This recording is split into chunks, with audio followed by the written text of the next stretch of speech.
Good morning, Mesa.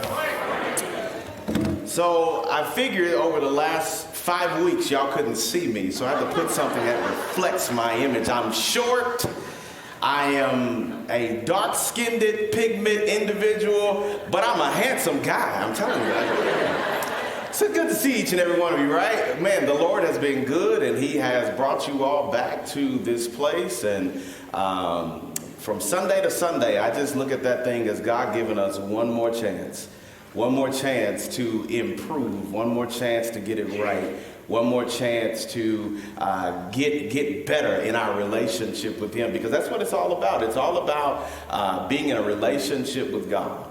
And if you're here today and you don't have a relationship with God, I want to invite you, when the message is over, I'm going to tell you how it's going to work. I'm going to give you a message from God, and then I'm going to, at the very end, invite you into a relationship with God. And at that point, you can then respond and say, I want to be because it's better to be in relationship with God. It just is. If you are in this place today and you are in a relationship with God, and you say to yourself, I don't know what that relationship is like, let me tell you, you're missing out. You really are. You're missing out. And so for that, we're grateful that God continues to be God, and that he continues to do great things for us. For those of you that are watching at home, welcome into the Mesa Church. This is our normal time, and we appreciate you all for being here. We got a lot of members at home that are watching from home that cannot be here due to various circumstances. And so continue to pray for those who are sick. Continue to pray for those who are down with COVID. One of our elders has it. So pray for Kevin. One of our elders' wives has it. Pray for Francis. We just need to be prayerful for each other, because we're living in a precarious time right now. And so let's just be prayerful for each other, and let's be prayerful for the Lord will provide them with their much wanted health and strength. If you are visiting with us, I'm going to do something really special real quick. Hey, can we go to the view where they can see the whole congregation? I just want to do something really neat. So if you're visiting with us today, Mesa, can you turn around and just wave at the camera and tell them hi? Can y'all do that for me? Just wave and tell them hi. Let them know right there. Wave and tell them hi. Thank you for being here. Thank you for being here with us today. We appreciate you. And you see, we got a lot of different carrying on going on back here, right? And so we are we're happy about VBS. We're excited about VBS. And so starting tomorrow night at 7, make sure that you're here. Your family's here, and while you're at it, bring somebody with you. It's going to be an awesome event. So as you all know, we are next in line of Matthew chapter 5 and verse number 13. The real reason I put this vest on is because we got to put in some work today. Is that all right? Let's put in a little work. Put in a little work today. Matthew chapter 5 and verse number 13. But before we do that, repeat after me. Glorifying God through the power of the gospel. By? Okay, y'all didn't convince me. By? Serving in love. Growing in Christ.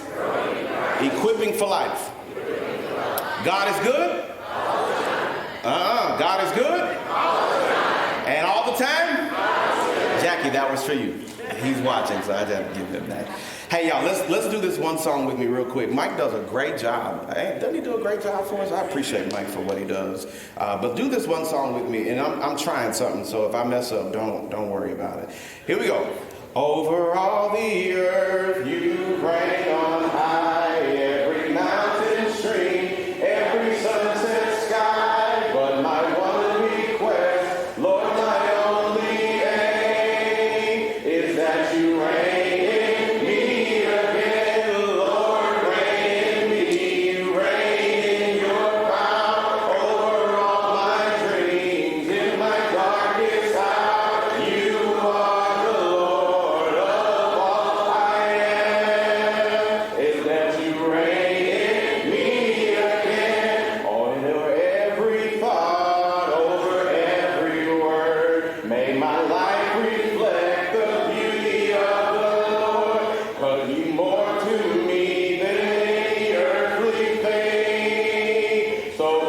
you reign in me again, Lord, reign in me, reign in your power over all my dreams. In my darkest hour, you are the Lord of all I am. So won't you reign in me again, Lord, reign in me, reign in your power over all my dreams. In my darkest hour, you are the Lord of all I am. So won't you reign in me again?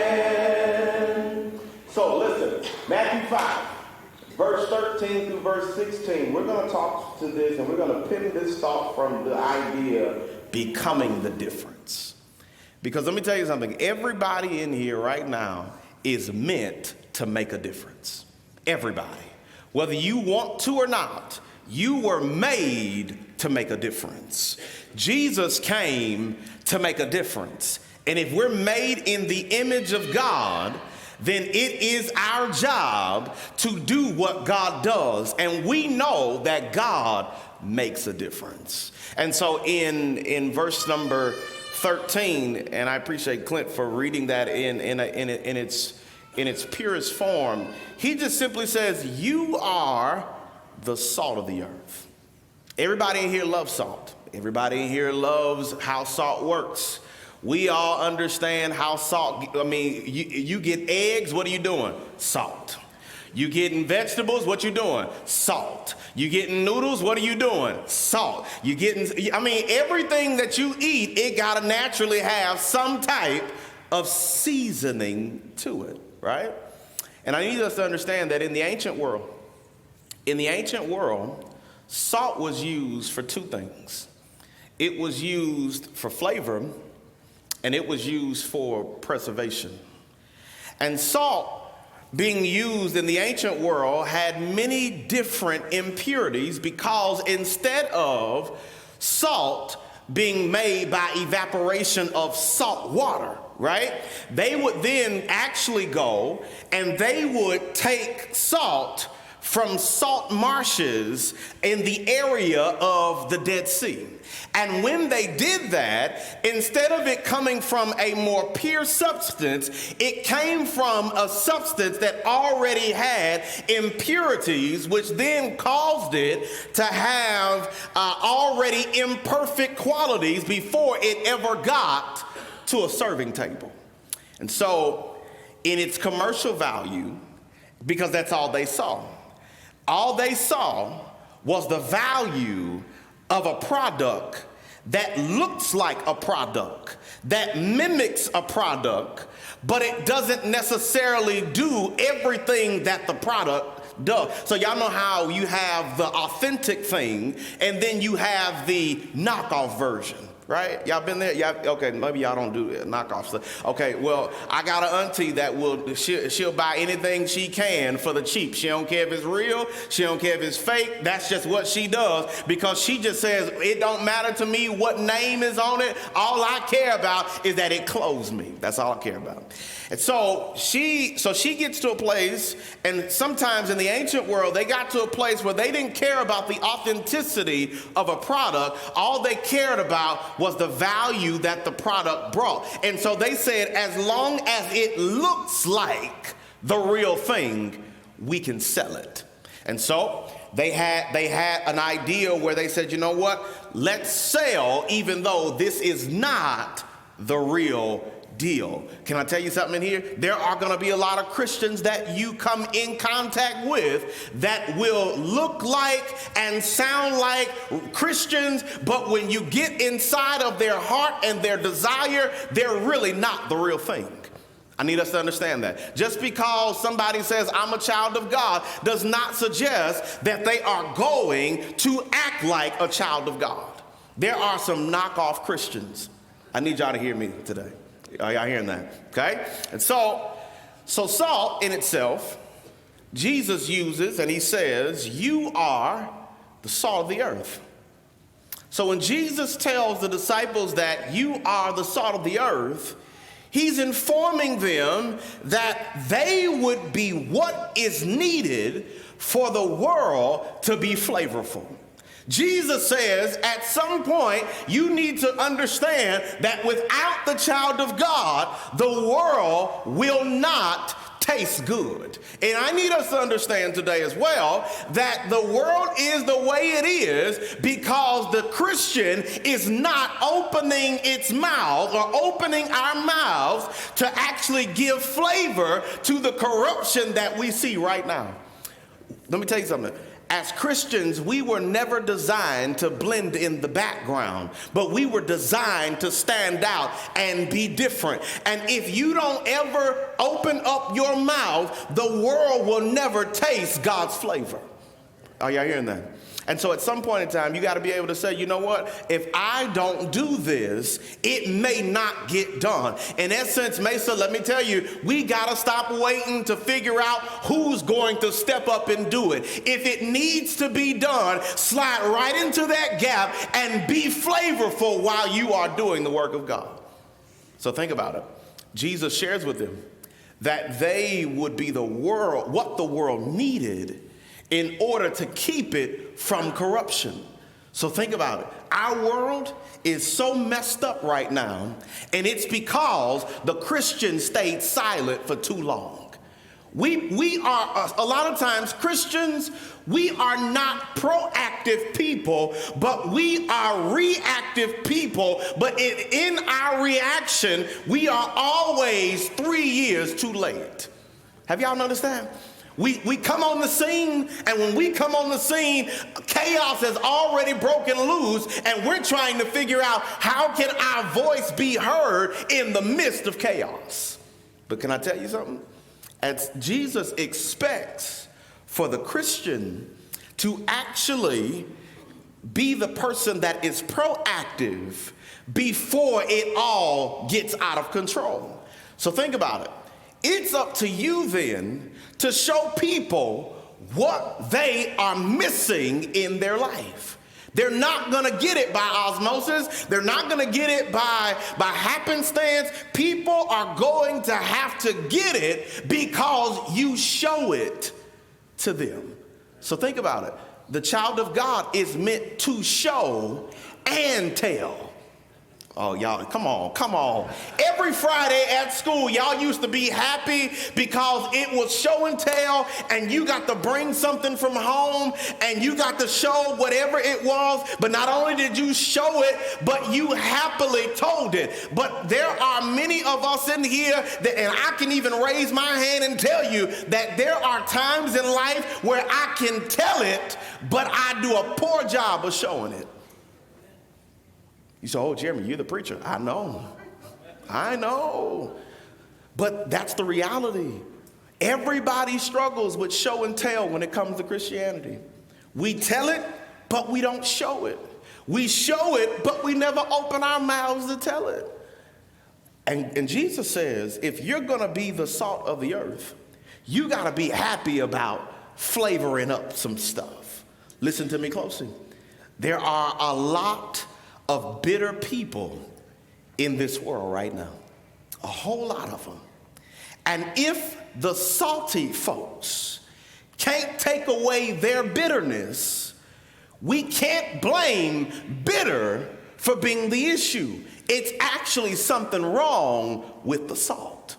Because salt is supposed to take away bitterness and give what was once bitter a little flavor. Is that right? Is that how it works? So think about it. Here's one fact I need to give you. Here's one fact I want to give you. And that's very simple. Once salt is put into what you're making, it's hard for it to lose its savor and its flavor until it becomes diluted and watered down.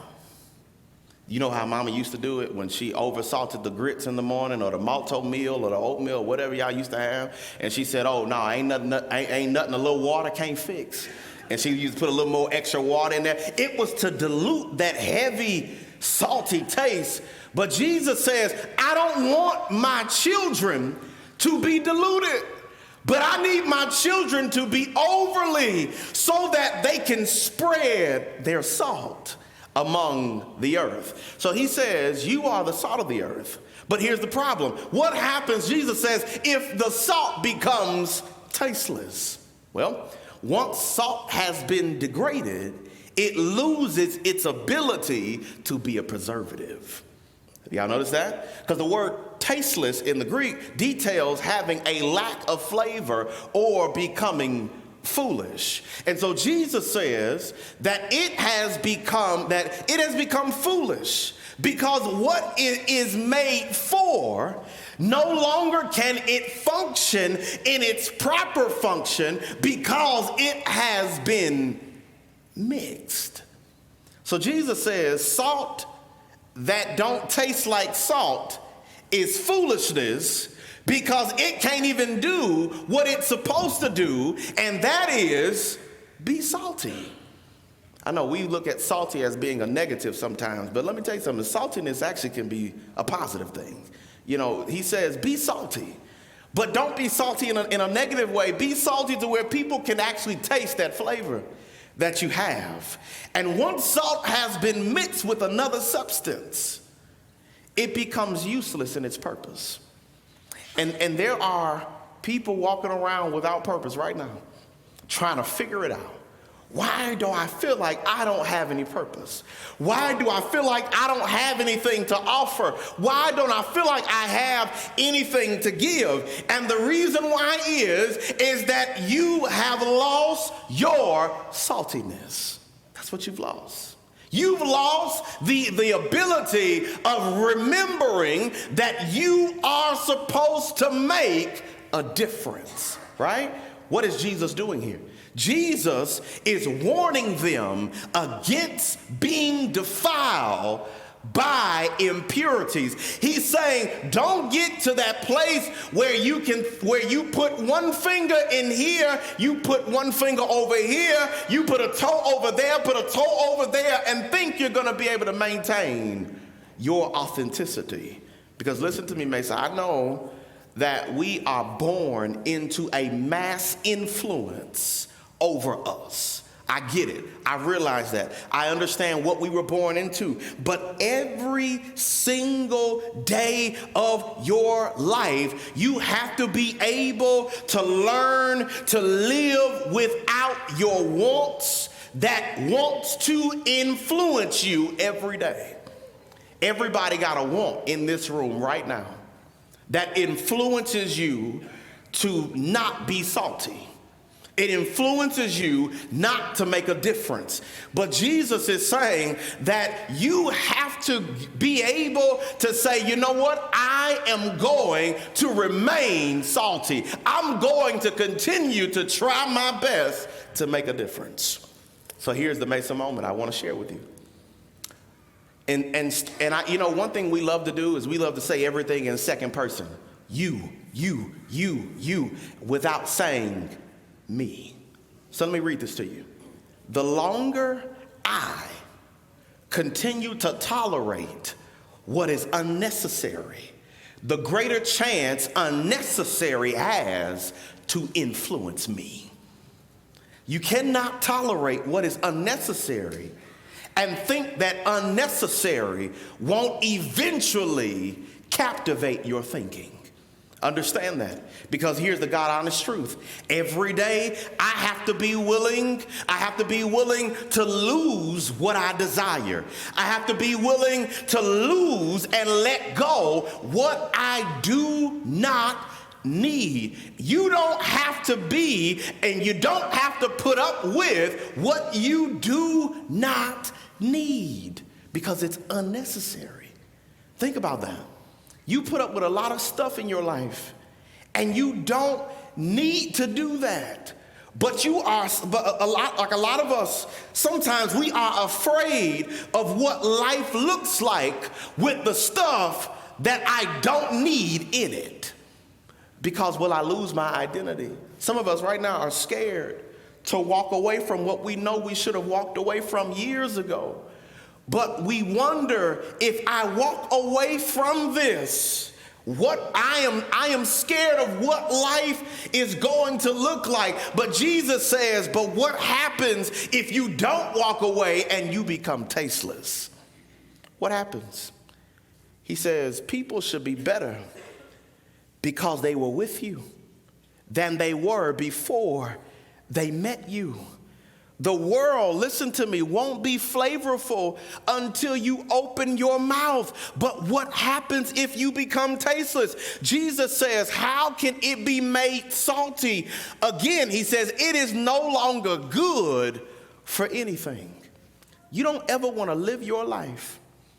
You don't ever want to live your life to where you are no good. You don't want to ever get to a place where you are no good. Here's another Mesa moment that I need to give you. I have to be different in order to make a difference. That's everybody in here.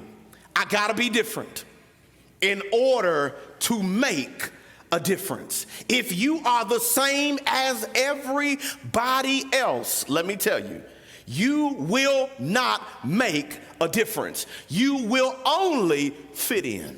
That's all you're going to do. And what good is the child of God if they only fit in? We're no good.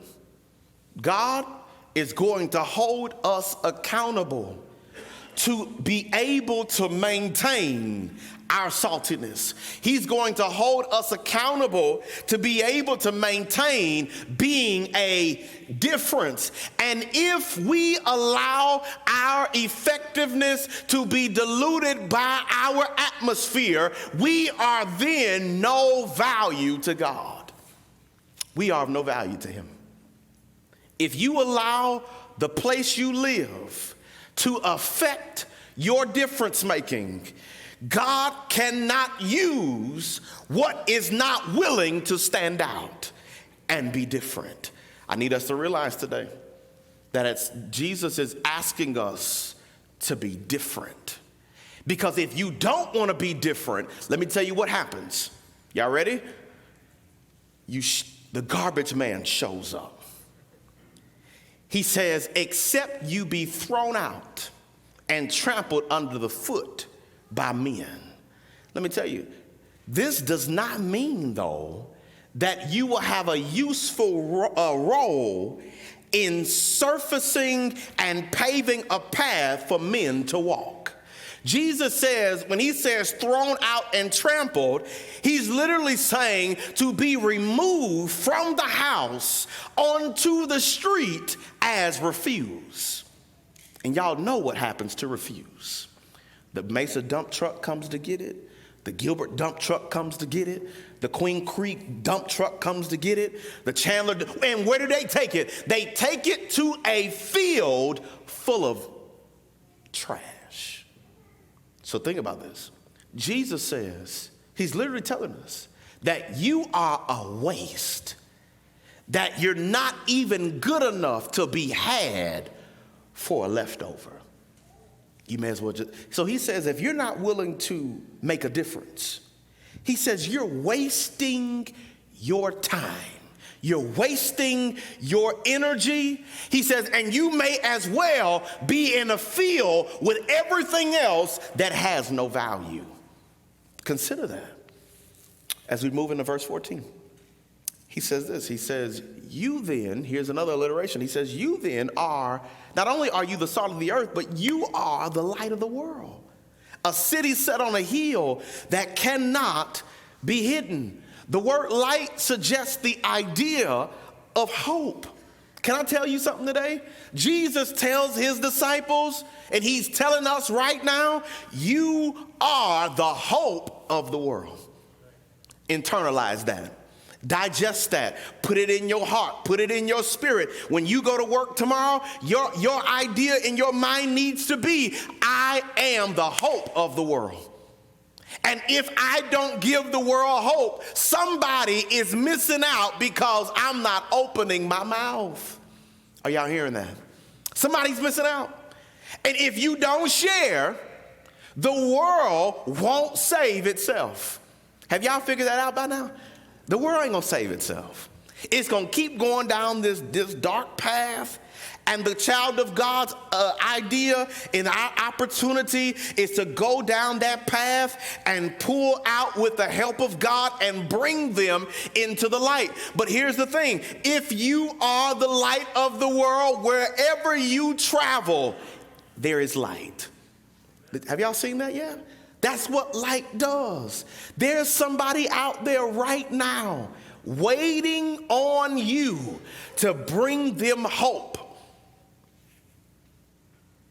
Digest that. Somebody in your family right now is waiting on you to bring them hope. You say, my family don't listen to me. Well, guess what? Somebody who influences your family, who you got a good relationship with, is waiting on you to bring some hope. We got to, listen to me. We have to stop waiting for people to come to church to hear Jeremy talk so that Jeremy can provide them some hope. When they come through those doors, they should already have hope because you shared it. Does that make sense? This is not a one-man show. I'm only a one-trick pony. This is all I can do. I can talk to you and y'all can hear me, but you know how to talk to them. You know how, and you know what to say. I may not say what they need to hear, but you know them well enough to be able to say what they need to hear in order for them to have hope. And if they come through the door with hope, the only job I have is to continue to build on the hope that you've already given them. Sometimes we wait until Sunday to try to do our best evangelism. But let me tell you, Sunday is actually the wrong day to try to do your best evangelism. You say, why is that, Jeremy? Because this Sunday is the day where you come and get hope so that you can go and give hope. Does that make sense? So that you can get it to give it. Get it to give it. Y'all see how that formula works? When you get it, you are supposed to give it. Okay, so let me help you. Everybody say get, then give. Okay, say get, then give. Everybody has been getting, but a lot of us are not. You say, Jeremy, I gave my money. Money don't give hope, but Jesus does. Don't allow money to take the place of the words that have been placed on your heart to share. Are you hearing that today? Listen, we have been commissioned. This is why I tell it to you this way, because we've been commissioned to share his ministry of proclamation and deliverance because we are hope. Hear me clearly. Hear me clearly. If you only tell Jesus and never show him, it will always be hard to receive him. You say, why is that? Because it's hard to tell light. Don't miss what I'm telling you. It's hard to tell light, but it's easy to show light. So it's hard for me to tell you the light, but if I can show you the light, then what I'm telling you will make more sense because of what I have shown you. Come on, say it with me. Show and tell. Show and tell. You shouldn't try to hide your light. Don't be embarrassed by your light. Don't be embarrassed that you're a child of God. Don't be embarrassed that you go to the Mesa church. Don't be embarrassed that you are a Christian. Don't be embarrassed about any of those things. You ought to love that you're a child of God. You ought to love that you are a Christian. You ought to love that you attend the Mesa church. You ought to love it because you say, you know what? This is who I am. And I'm not afraid to tell it. Don't be quiet. Listen to me. Let me give you some advice. Don't be quiet when you should speak. Don't go along just to get along. Don't allow culture to dim your witness. But what Jesus is really asking us to do here in verse number 14 is he says, be a beacon of truth. Be a beacon of truth. He says, it's like a light that's a city set up on a hill. He says, nor does anyone light a lamp and put it underneath a basket. But when you light a lamp, you put it where? On the lampstand. They didn't have the electric things where you go on and turn the little knob. And nowadays, I can talk to Siri and tell Siri exactly what light I want her to turn on, and she'll turn. They didn't have that then, okay? They had lanterns. They put the fire in the lantern. And then what good was putting the fire in the lantern and then putting it underneath a clay jar or putting it under a basket to where nobody could see? Because think about this. It's never enough to live. It's never enough to live. It's never, let me say it this way. I'm going to rephrase that. It's never enough just to leave your light on. But when you have your light on, you should be willing to show the light. It makes no sense to light a lamp and then put it underneath something, right? Because the jar does what? Conceals light from breaking out. And so far too often what happens is that we're lighting a lamp and then hiding it underneath a jar. Far too often we'll praise God for having worship. We'll praise God for the Bible classes. We'll praise God for Wednesday night. And then when we leave and go home and then we interact with the people in the world, instead of the same praise that we had on Sunday and Wednesday, we put our praise under a jar. And we say, this ain't the place for that. But Jesus says the opposite. It actually is the place for that. You come here just to be lit so that you can go out and give light. But listen, being a disciple of Christ is asking to be distinct and allowing your light to find itself in the best location. We do this. And what happens is we want to be in the best location. We want to be elevated. We want to have all the best features. But then when we fall short, everybody wants to have credit for, well, at least anybody ever said that in here before? Well, at least I was there. At least I was in the room. And everybody wants credit for at least. But it don't work like that. It doesn't work like that. Light is designed to help you see where you're going. And it is designed to not only see where you're going, but it's designed to see what you're doing. But notice how light just isn't placed anywhere around anything. Light has to go in a specific location. So Jesus says this, verse 16. And I'm done. He says, let your light shine. Before who? Men. That ain't just who you want to see it either. That's anybody you come in contact with. He says, let your light shine before men in such a way that they may see your good works and glorify your Father who is in heaven. So they see your good works and then they start praising God. Y'all see how that works? Light exists so that it can illuminate. That's why light exists. Light wouldn't and couldn't be light if it didn't help somebody. Let me say this to every child of God in here right now. You cannot be an authentic Christian if you are not helping somebody. You say, oh, no, that ain't true. Let me tell you something. Your job, Jesus says, this is your job. Go. Go where? To all the world. And do what? Teach and preach. And what? Baptize. So if you are not helping anybody, how are you who you say you are? I know.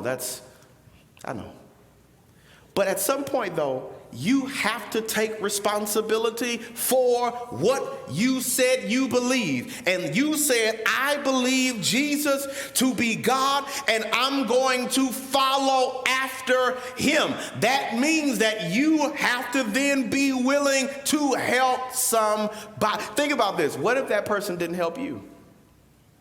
Would you be where you are right now?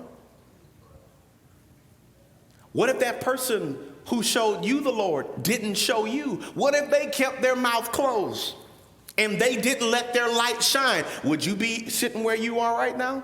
Let me tell you, I wouldn't be. God knows where I would be. I can't even fathom where I would be. But I can tell you one thing, I wouldn't be here. That's for sure. And so I thank God that the person who showed me the Lord opened their mouth when I was ready to receive it. And you ought to thank God that whoever opened, you did not come to Jesus alone. Let me tell you that right now. You didn't come to Jesus alone. Somebody helped you come to the Lord.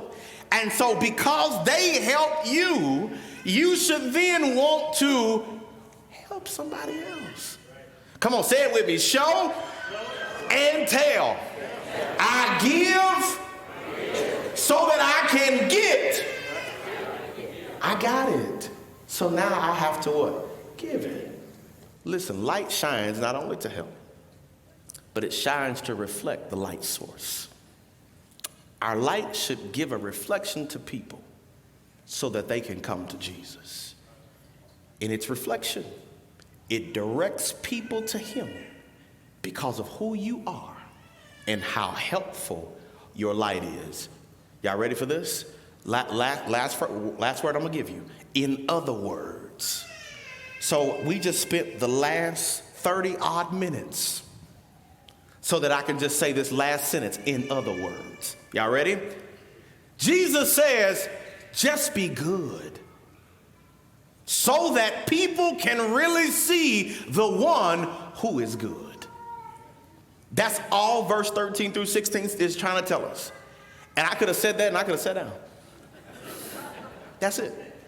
He simply said, somebody said, that's not the way it works. It's not the way it works. That's not the way it works. So he simply just says, be good so that the people that you are good to can see the one who is really good.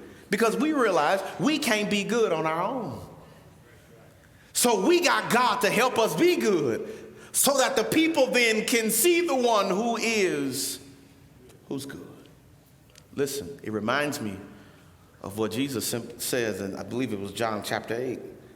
Come here, memory. My memory's fading. John chapter 8, I believe it was, where Jesus says, and if I be lifted up, I will draw all men unto me. I'll draw all men unto me. Listen, church. You have gotten. Now what's your job? To go give. And while you're giving, you show and okay, so let's do this together. This is our one little exercise, and I'm through, I promise. You have gotten, so now it's your job to what? To give. And when you give, you have to what? Show and that's what this is all about. If you're in this place now and you are without a relationship with Jesus, you have gotten. Will you accept it? Will you accept it? The elders are ready to talk with you. One of the ministers are ready to talk with you. Somebody sitting beside you is ready to talk to you about getting a relationship with Jesus. It's so important to have one because life is so good with him that you'll be wondering, why did you go so long without him? It's good with him. Will you believe with all your heart that he's the Son of God? Change your ways. Change your ways. You need his help to do that, though. The only way you can change your ways is to ask him to give you some help to change your ways. Go down in water in obedience. It's an obedient thing. Jesus, I believe in you. I'm going down in water because I want to obey what you've said. And then you come up out of the water being willing to give because you've gotten, and showing and telling. If you're in this place and you are a child of God, and you say, I am a child of God. I haven't given as much. I've tried to allow other things to replace what I give. I've tried to allow other things to replace my showing. I've allowed my words to try to be my listen, we can pray for you if you let us. The elders are coming down. I can't remember who's on for the shepherd's prayer, but whoever is on for, come on, who's ever on for the shepherd? CR, come on. We're ready to pray for you right now. You say, Jeremy, I'm too embarrassed to come down front. Well, guess what? Nudge that person beside you. I say this to you every week, and I really want you to believe that. They'll pray for you. And as I'm going to tell you this every week, if they don't pray for you, guess what? They not members here. Because we are willing to pray for each other. Stand to your feet where you are. Mike, give us a song. Will you come?